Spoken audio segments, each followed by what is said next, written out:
Today we are working on the 1999 Acura TL on the EVAP system.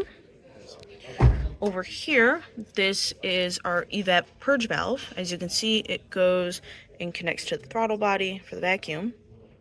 And then underneath the car, the rest of the components lie. So we'll go to that really quick. All right, and down here, that red connector right there is our canister control shut valve.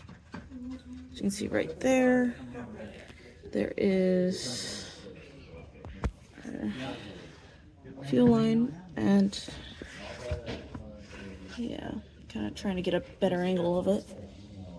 As you can see, it's a connector, and we have both a yellow-black wire and a white wire. And here we are looking at the EVAP canister itself. It is right there with its multiple variable connectors.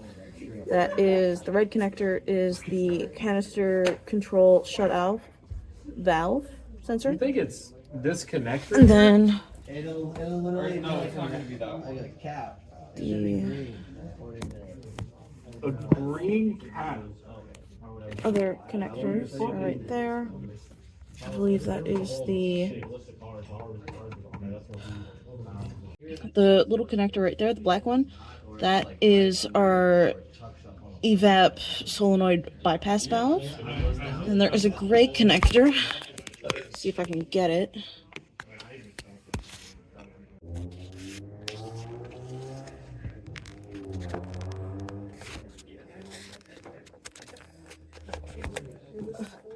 Alright, and the gray connector right behind that one is our fuel pump pressure sensor. It's kind of hard to see. This is a tight fit, but it's right there. It's that gray connector.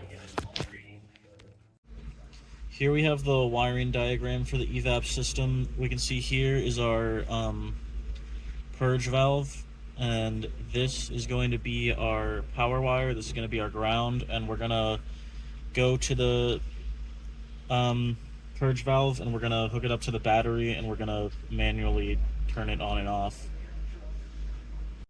So here we're testing the resistance of our purge solenoid, and we can see that it's 31.7 ohms, which is pretty typical. Here we have our alligator clips hooked up, and we're gonna power the solenoid. You should be able to hear it clicking. Yeah, you can hear that. So it sounds like it's working as it should. Okay, so here we have our EVAP PIDs, and they're all off right now. Now we're gonna start the car.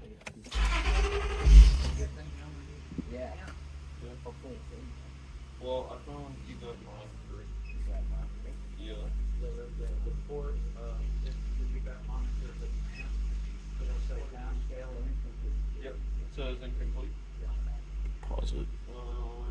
So as we step on the accelerator, the duty cycle increases.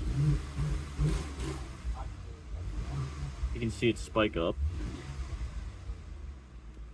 Here we have the top done, and we have some PIDs here. We have the EVAP bypass solenoid, the CVS valve, then the duty cycle, and also our fuel tank pressure sensor. So we're going to turn the car on.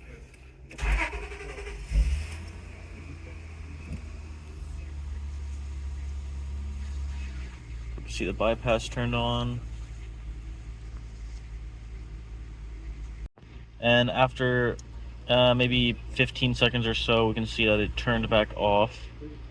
Fuel tank pressure sensor is kind of fluctuating, even if it's at -0.2 to -0.3 psi. As you can see there, it is fluctuating quite a bit. Okay, so here we're gonna do an evaporative system test with the scan tool. So we're gonna go to scanner, put it in our car with the Acura 1999 TL. We have the V6, and then we go to engine troubleshooter, engine tests and procedures, test the part, go down here, EVAP system test. And it'll take you through all this.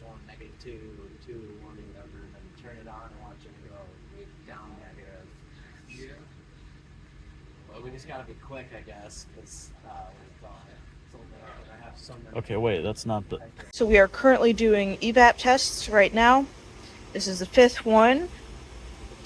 And it's kind of just like turning on the valves and the solenoids, kind of just like making sure there's no leaks or anything like that. And we'll see if there is at the end, like any problems or anything like that. Test results are in, and it says we got a small leak detected in the tank part. So we're gonna go take a look at that. And unfortunately, it seems that this car has a code. It's the P1456, and that is an EVAP control system leakage in the fuel tank system. Despite the code, we are seeing nothing showing that there is a leak. As you can see, we are probed in right there in the testing port, and there doesn't seem to be a leak. So there we go.